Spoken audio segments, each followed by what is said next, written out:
What is going on, guys? Currently looking at the new project bike here. I ended up picking this up from a neighbor for a couple $100. It started out its life as a 50cc two-stroke, but that wasn't fast enough for me. Ended up yanking that motor out here. The plan for the bike, well, I already ordered it. The 11,000 watt extreme kit from Electro and Co. So we're gonna end up having the cut this out and kind of drop it down a little bit with a custom battery tray slash, like, motor mount, whatever, to fit the EC4P in there, their newest motor, and then their 76 volt 20 amp hour battery there. So that should fit there with a little bit of tweaking, some welding and stuff.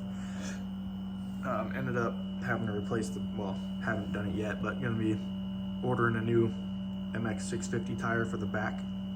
That way the lightweight sprocket, flywheel, freewheel, whatever you want to call it, will fit on this side here. So this, basically this brake system will be swapped to the other side. Eventually we're going to get their 2-rotor or 4-rotor, whatever it is, hydro brake set, because these brakes are ass. End up doing the T8F chain as well, so that will mate with the EC4P right there. Might have to kind of lengthen the chain a bit. I don't know if it's going to be the right length from the out of the box, so I might have to buy a second chain and add a couple master links to get the correct length there. Went with the 13 too, so this thing should freaking rip. And then, so we're pulling out this 190 mil here. This thing's basically shot. Ended up replacing it also with Electro and Co. Whatever their air shock is, or DNF, the $120 one. That should be here soon, so we'll be yanking that out next, probably throwing that in, it'll be the first thing. Hopefully that'll fit. All this stuff's built for razors, and this is not a razor, this is an SYX Moto, so there's gonna be a lot of custom fab with this bike as far as welding, maybe having to extend the swing arm a little bit or widen it. I don't know if this is the correct width for that. If not, we got the means to do that. So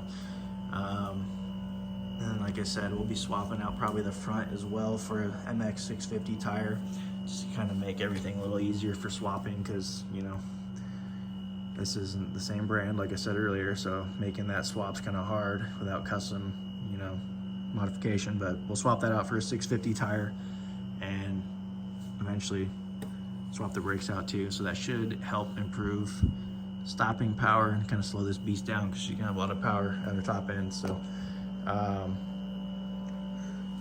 eventually we're going to do the forks too. Everything looks like it should line up. Once we get that new tire on, it should mate up perfectly to that.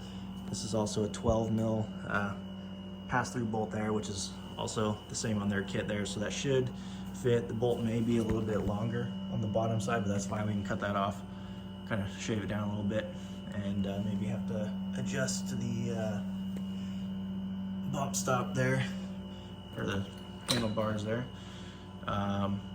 Yeah, I mean, it's the start of the new project. It's gonna be a lot of custom fab and kind of tinkering with it, but I'm excited, and I'll keep you guys updated along the way and show you that you can do this too. You don't need a razor to do this stuff.